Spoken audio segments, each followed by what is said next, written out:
ពន្លឺចាំងលើរំលេចរស្មីផ្លេកផ្លេកមនុស្សសត្វនិទ្រីរងាចាក់ពីដំណេកសំឡឹងមើលមេស្រណោះ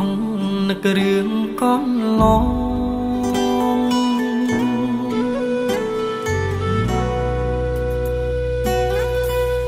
ខ្យ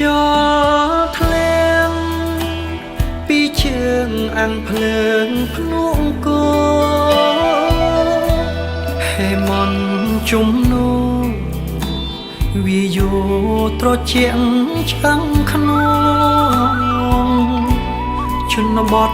ស្រុកស្រែខែច្រូតកនដៀវត្រកងភ្លេងការឆ្លើយឆ្លងរងល្វើយល្វើយរណូតកាត់ដឹកទឹកស្រងហោចទីកំពង់ត្រីចូលរំលងរដូវលំហាមេស្រកានាងសូមអ្នកនាំពីងចំឡាយរំលឹកត្រានត្រាយថាប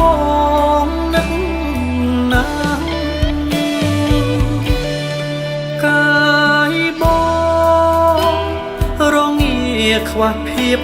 កង់ក្ដៅបើសិនជាពើវិលមកណែបនិតចិត្តម្ចាស់ស្អំថែបេះដូងរបួរាប់សឹកបំណាំពេលនេះឆ្ងាយណាស់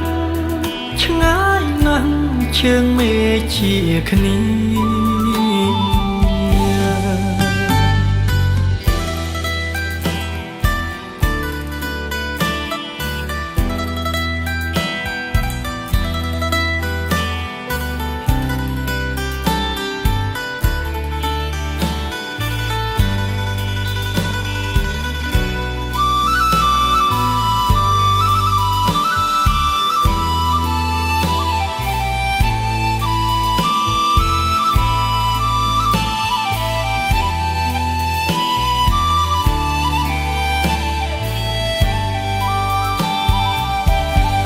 រណូតកាត់ដឹកទឹកស្រងហោចទីកំពង់ត្រីចូលរំលងរដូវលំហាមេស្រកានាងសូមអ្នកនាំពីងចំឡាយរំលឹកត្រានត្រាយថាបងនឹកណាកាយបងរងាខ្វះភាពកង់ក្ដៅបើសិនជាពើវិលមកណែបនិតចិត្តម្ចាស់ស្អំថែបេះដូងរបួរាប់សឹកបំណាំពេលនេះឆ្ងាយណាស់ឆ្ងាយណាស់ជើងមេជាគ្នា